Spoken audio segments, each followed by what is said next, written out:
I am Tara Bentley, and I'm the Executive Director for the Indiana Association of Home Educators, otherwise known as the IAHE.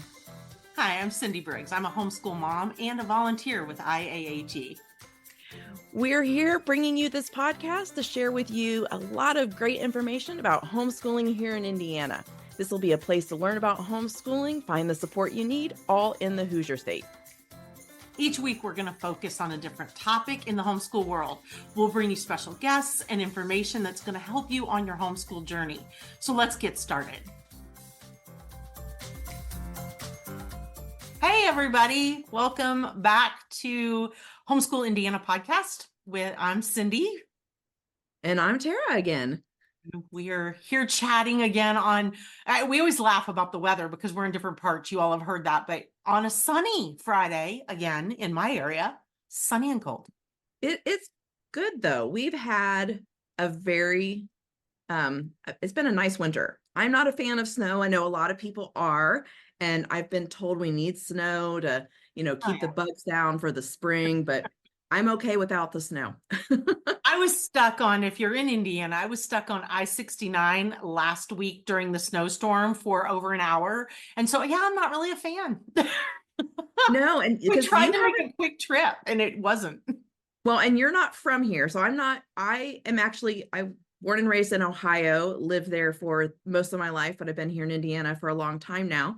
And, you've lived all over. Yes. But so it was like similar-ish. Similar, but there's something about, okay, I'm gonna lump Ohio and Indiana in here together. January and February are hard. Like if you don't like winter, it's a hard season and lack of daylight, cloudy skies, and it's a hard time for homeschoolers, especially. Yeah, less daylight. We're talking about that before, yeah.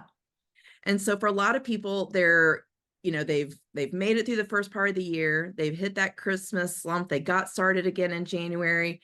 But February typically is when a lot of homeschool parents start doubting themselves and questioning what they're doing. I was saying that looking in, because if you're listening to this, you may be part of, a social media group or, a Facebook group on different homeschooling. I'm part of ones for IAHE. I'm part of ones for different curriculum.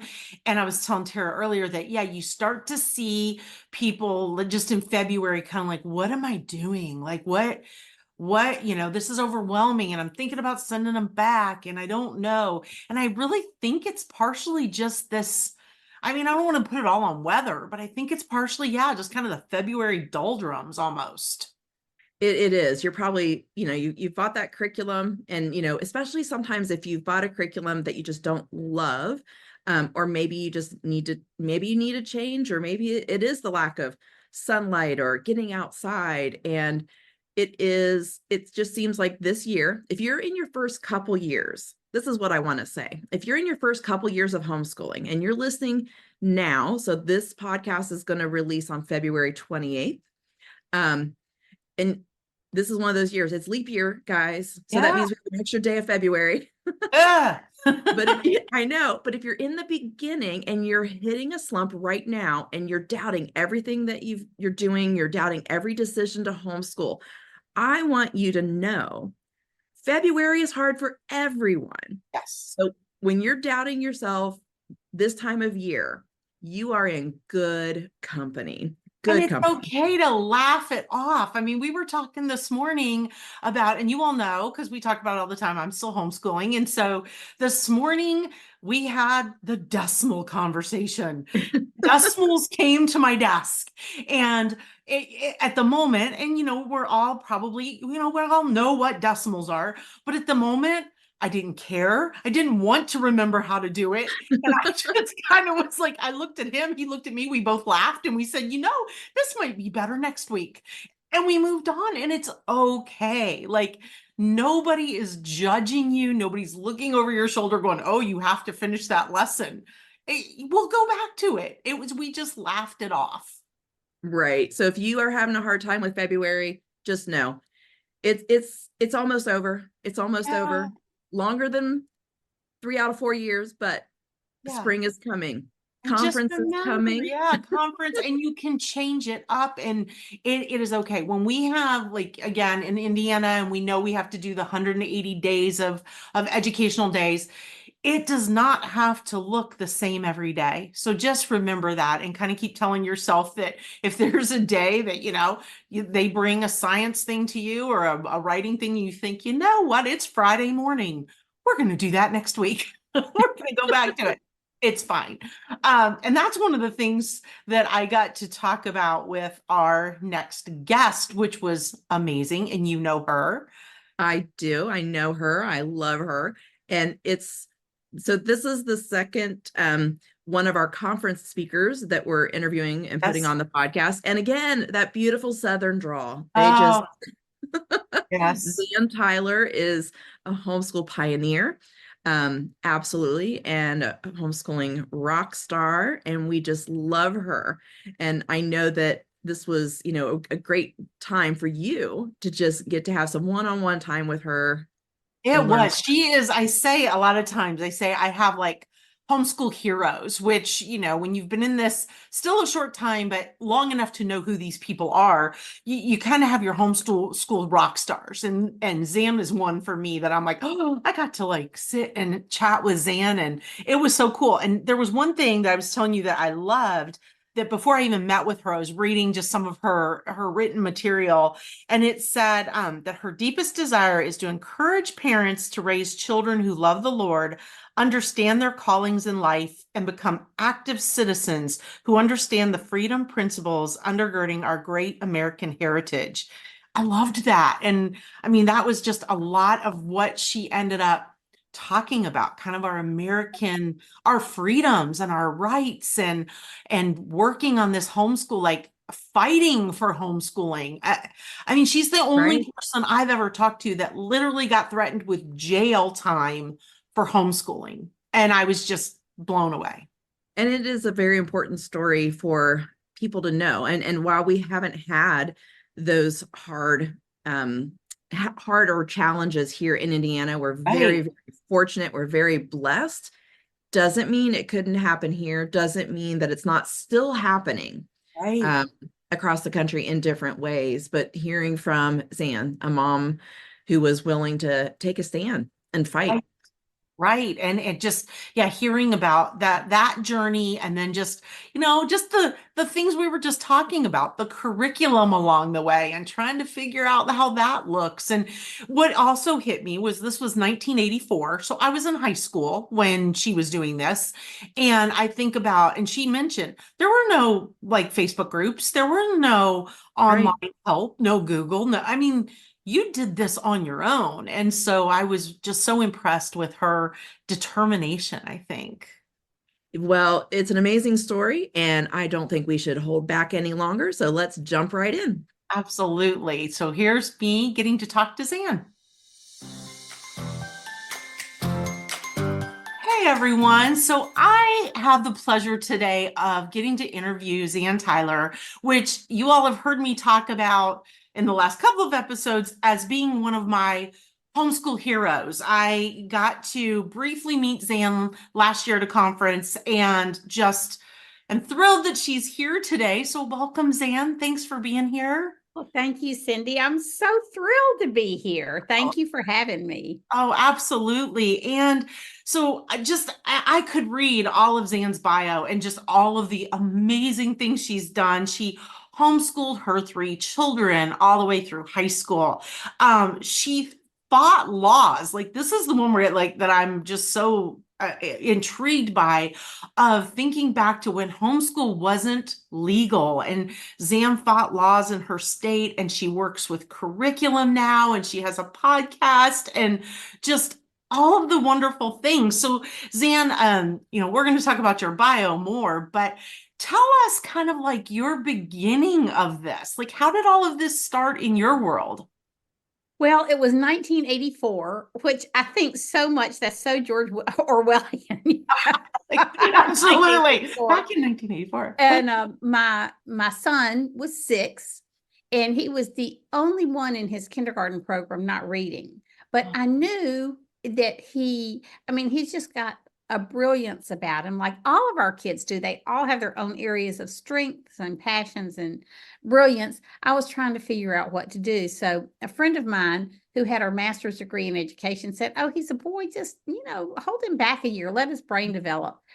So a little caveat here is I said, when I was in college, I used to say there are two things I'll never do. One is teach and one is have kids. And You do both. so I had in college, I was an econ major and was on my way to law school when I took a detour and got married and had kids instead. Yeah. Yeah. And so I had been committed to not taking any education courses. I did not want to teach. So now I have this son who can't read and I don't know what to do. So I planned to hold Ty back a year. And I had a good friend I used to get together with and pray and have Bible study once a week. And she had taught in public schools before she had children. I got married and got pregnant right after I graduated from college. And so she was saying, "Oh, Zan, I'm going to homeschool Nat." Now, this is 1984. The only time I'd ever heard the word was a group in Mississippi that lived in the backwoods and bartered and didn't even use money. I mean, that's the Yeah, only. these are the weird people. Yes, and I'm thinking, nope. Mm. So it was kind of like that scene in Star Wars where the walls start closing in. They're in the garbage.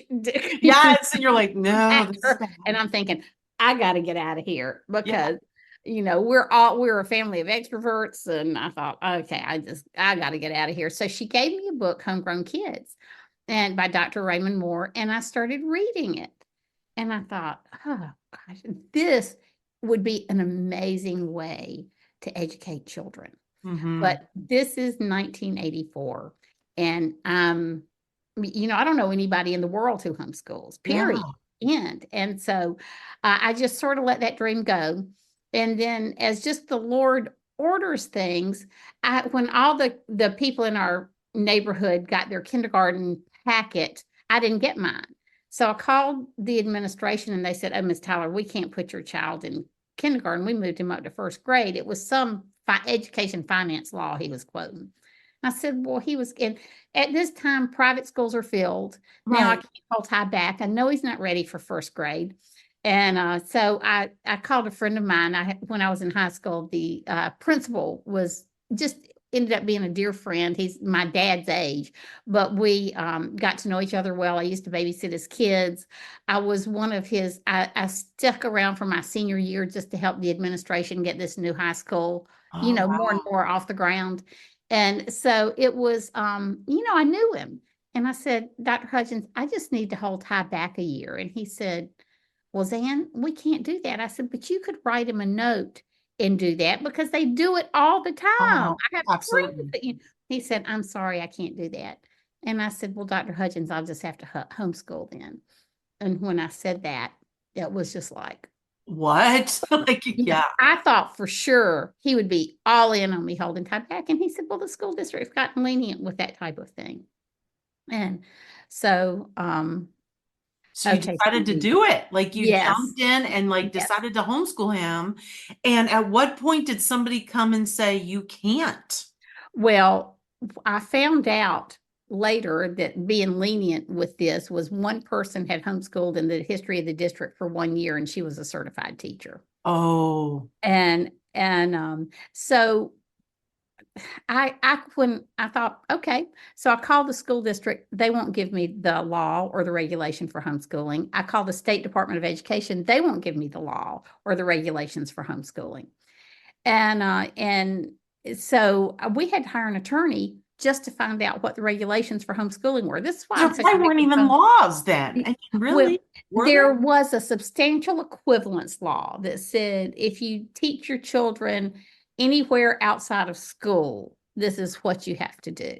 But I didn't know that. I mean, there's no LexisNexis or internet or Mr. Google, no support groups. I mean, nobody to go to. So we had to look hard just to find an attorney who knew the word homeschool. And so we filled out this application. I mean, it was several inches thick. It was my scope and sequence chart and my 36-week lesson plans and how many lights are in your house. I mean, books, it just was crazy. Letters of recommendation.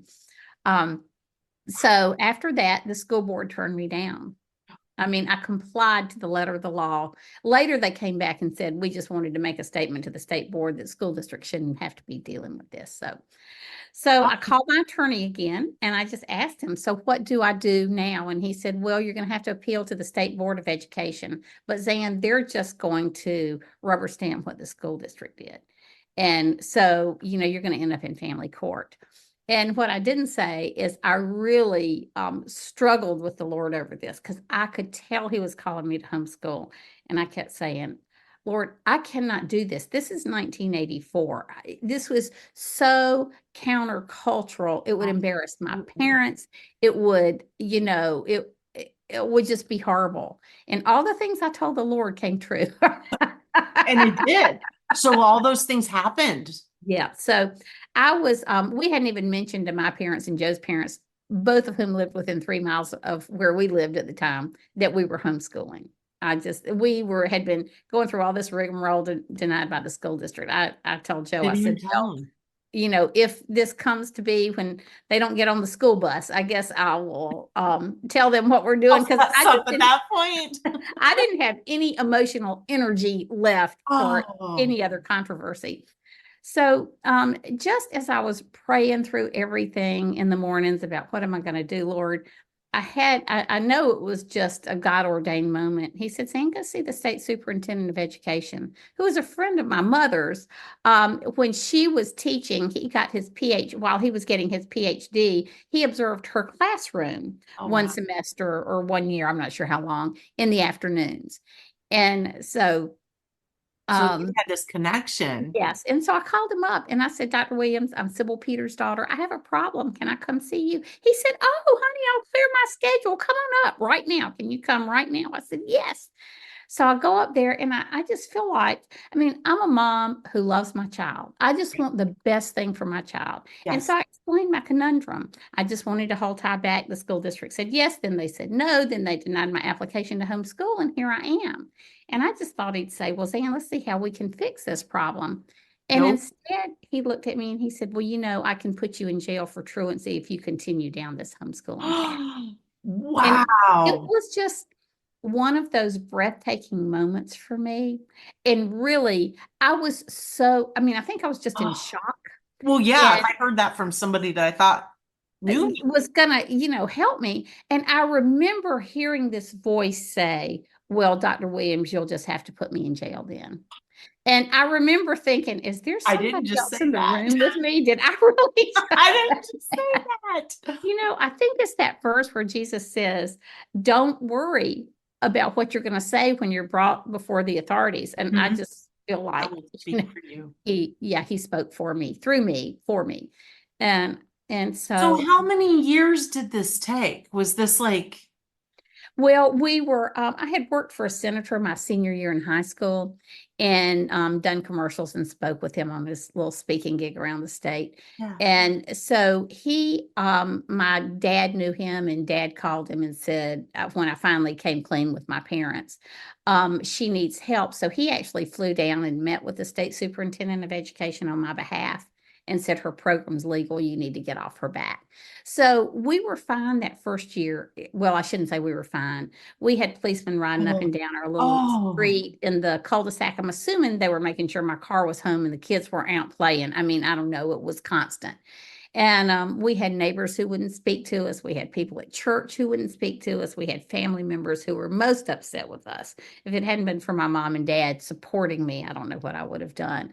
But then, we got past the first year, which was awful, except for the homeschooling part of it. Cindy, I fell in love with homeschooling. Yeah. I fell in love with what it was doing for my kids. I fell in love with seeing their spiritual gifts emerge at such a young age that I had missed while they were just in half-day preschool and kindergarten. Absolutely. I just fell in love with homeschooling. And I told you, I think I want to do this again.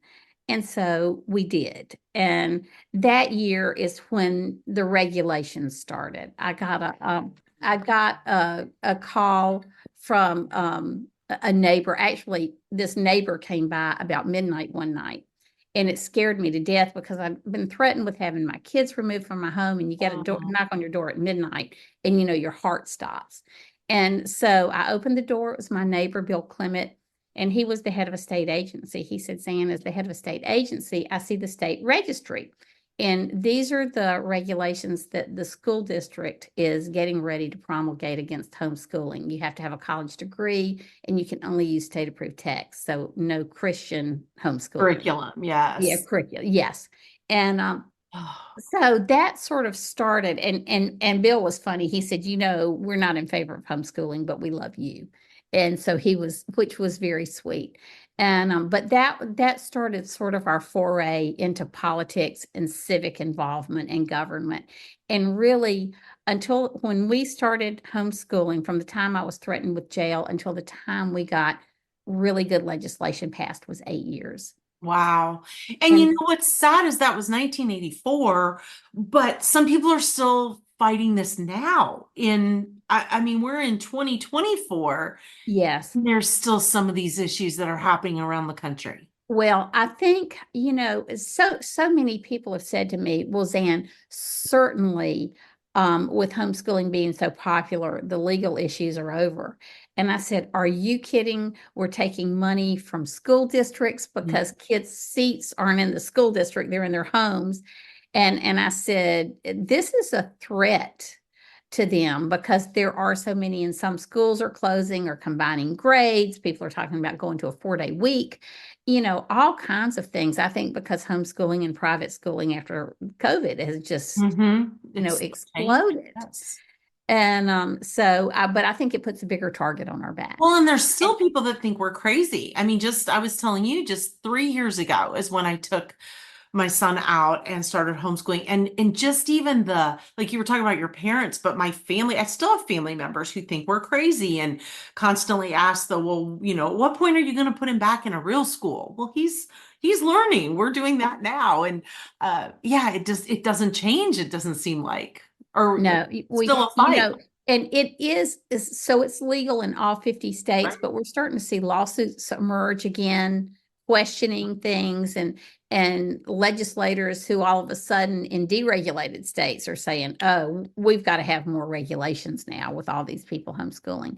Right. So the price of freedom is truly eternal vigilance. And that's why Indiana Association of Home Education is so important, IAHE, because we've got to have those guardians of freedom at the legislature all the time. We need people checking on lawsuits and precedents and they try to slide things in. Yes, yes. Even homeschool parents that I'll talk to, and they'll get excited about, oh, I heard that we might be able to get some money to homeschool. But I'm always like, whoa, wait a minute. There's always an attachment to money. That's right. Yeah. And so what do we do? So we have to keep those fights going. That's right. Somebody's got to be down there, constantly on guard to protect freedoms. That's why state homeschool organizations are so important. Yeah. And if I had one message today, it would be, so join IAHE, that's a mouthful. I stumbled over earlier. And be involved, go to Capitol Day, know your legislature. And those are things you can do easily without it, disrupting your whole year. Right. But freedom, freedom is like fighting for that freedom, where my heart beats just after 8 years of the fighting that. Yeah. And so you speak of our conference, you are going to be one of our keynotes at our conference this year, which is so exciting. So can you give us a little hint about what you're going to be talking about at the conference? I'm going to be talking about creating a life-giving education. Because I think, especially as new parents, we come out of the school system and we feel like we need to mimic what was done. But with homeschooling, we have so much freedom to create an education that is going to serve our child and inspire our children and take into account their gifts and passions and interests so that education really becomes life-giving instead of dull and boring and dream killing. Yeah, sitting in a And chair and yeah. yes. And so John Taylor Gatto, who wrote so many books on education, the underground history of American education, Dr. Gatto was amazing. I had an opportunity to interview him for a couple of hours one time, but he used to say, I mean, he was the New York State Teacher of the Year, and he finally resigned and was a big homeschooling proponent. And he would say, so much of education is bell to bell and cell to cell.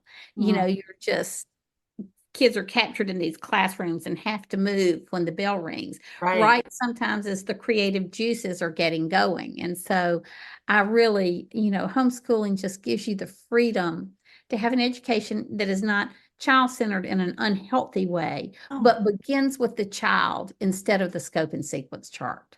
Absolutely, to try to follow. And I know if you've come from the public school like we did, it took us a little bit to break that, because my mindset was even, I've been in education and taught in college, and my mindset was, okay, we sit here and we do math and finally I had a friend that said, you need to like unschool for a few months of just breaking those breaking those barriers and letting them begin to enjoy education. Right. And I told you before, my son's into acting. And so, sometimes like when we're doing math, he'll start doing acting voices. And I'm like, that's great. I don't, however you want to do it. And, we laugh sometimes. I'm like, I don't care if he shows me that he knows it in interpretive dance, like whatever works.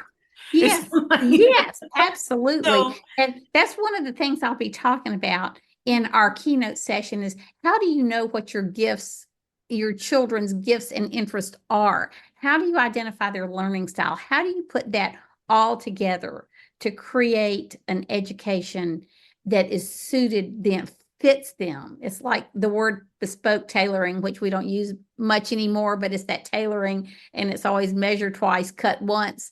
And we have the ability to do that with our children in homeschooling. We have the ability to give them a heart of service for other people instead of worrying about popularity and bullying.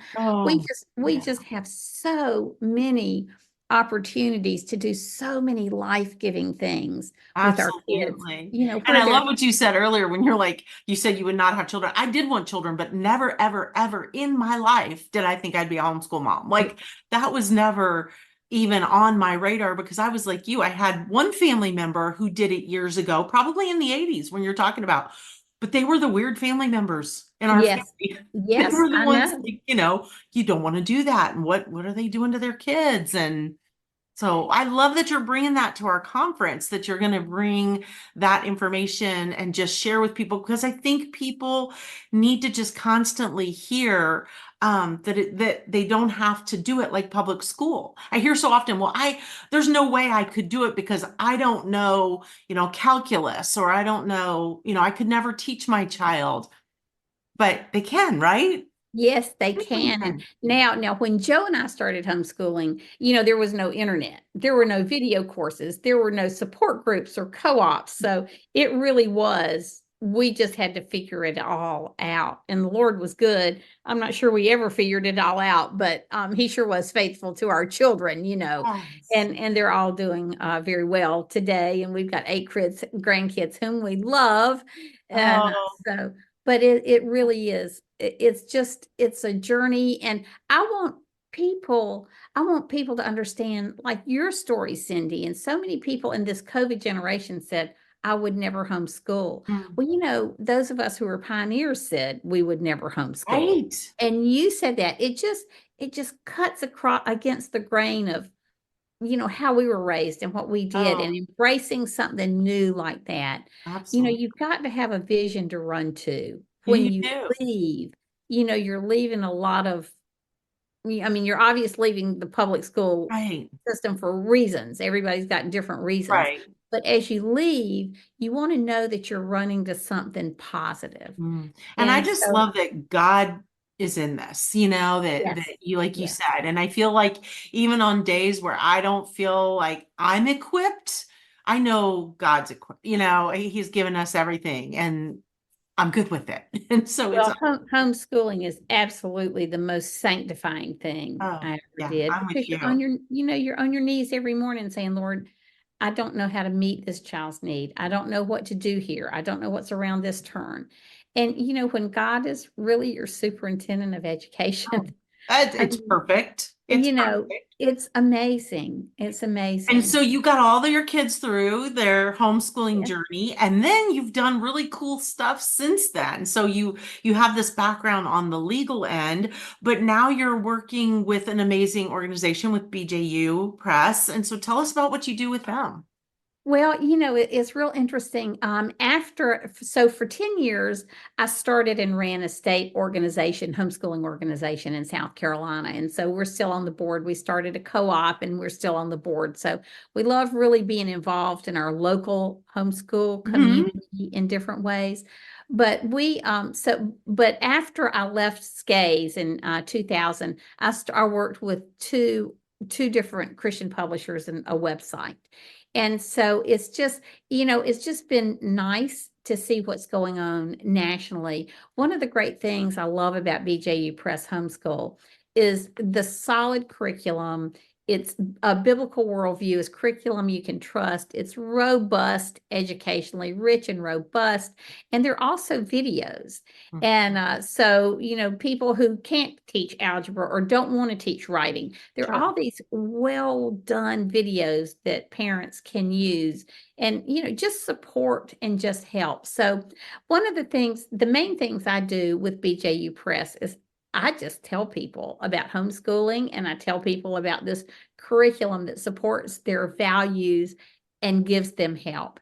And so I speak, and so when I speak, they sponsor me, and we've been able to do things like sponsor support group and leadership forums. And I do a women's retreat that BJU Press Homeschool sponsors on refined and homeschool burnout. So it's just been, I've been in the homeschooling community for so long that when I was talking to Mike Knott, my boss, and this is Homeworks by Precept, which is really a company that represents BJU Press, he said, Zan, we just want to learn how to invest well and meaningfully into the homeschooling community. So it's just such a pleasure for me to work with a company that's so generous towards the Absolutely. entire homeschooling community. Oh, and if we could get more and more people on that path of just Yeah. increasing the Yeah. homeschool community and not looking at it negatively, but looking at it, what we're producing, these kids that we're producing out in the world are amazing. I was just reading an article by Mike Ferris last night, and he talks about freedom fighting as taking care of short-term problems. But when you're raising your kids and you're teaching them biblical values and values of how to treat people and embrace their identity in Christ, all of those things, those are solutions for the long haul. We're Yeah. spending 5, 10, 12, 20 years investing in our children so that they can impact the culture in ways maybe that we never could.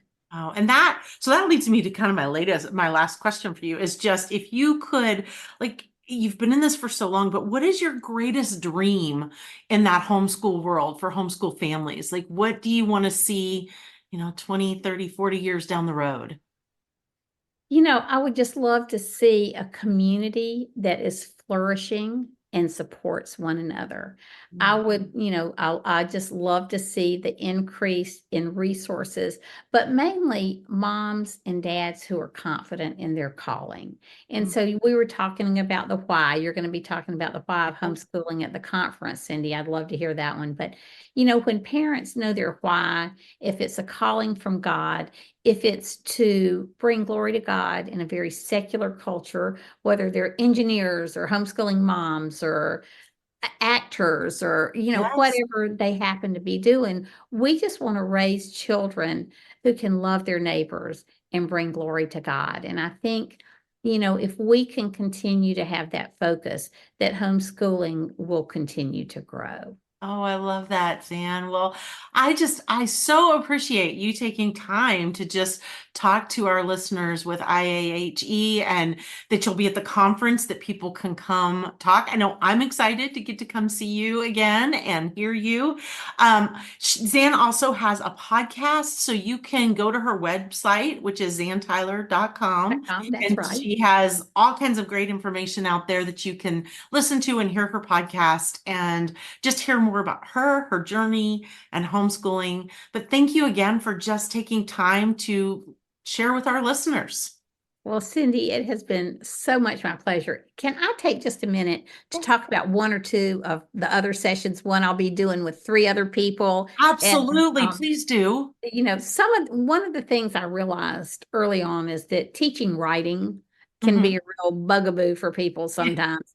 And so I worked with I've worked now with 3 Christian publishers, 2 as acquisitions editors, helping writers write and find their niche and hit their market and all of those things. So I'm doing one that I love, How to Teach Writing Like a Pro, Oh, wow. because it taught me that writing is collaborative. The parents can be involved. You can do it without a lot of tears. You can encourage your kids in their dreams through writing. Yeah. And so I love that workshop because I would love for us to have a generation of writers and a Mhm. generation of communicators. And Yes. so that's my heart on that. And then we'll also be doing, Joe and I'll be doing a marriage workshop with Jan and Roger Smith, 2 of Oh, our dear friends, and we yes. call it homeschooling while married and living to tell about it. Oh, I love that. The You know, Smiths were on an episode a couple episodes ago. So Oh, good. Yes. yes. So I would really encourage you to come to that, because homeschooling, I mean, it's the best thing I ever did. It's also the hardest thing I ever did. And when you invite hard into your life, you invite strain on your marriage. And Yeah. so you've got to learn how to work together at a whole new, different level. And so we'll talk about practical things, how a dad can support a homeschool mom, how, you work together in all these decisions. Some dads teach, some dads don't. How, just all kinds of things, and how you build a stronger marriage instead in the hardness and the stresses of everyday life, rather than ignoring your marriage. Well, So now I'm hoping I got to check our schedule, because I got to see all of these, and hopefully I'm not talking at the same time, because I need to see them. And if you're listening again and it's after our conference in March of 2024, just please know that we do have upcoming conferences every year. But this is for this year in March of 2024. So Zan, those will be amazing. Well, thank you, Cindy. I like it. Joe and I were there last year. We are so excited to be coming back. We love you guys. We love Indiana, and we just can't wait to be there. We're excited too. So we will see you soon. And thanks again, Zan, for all of your amazing information. And thanks to everybody for listening again. And we'll be back next week with another episode. So have a very blessed day, everyone. Bye, Zan. Bye. Thank you.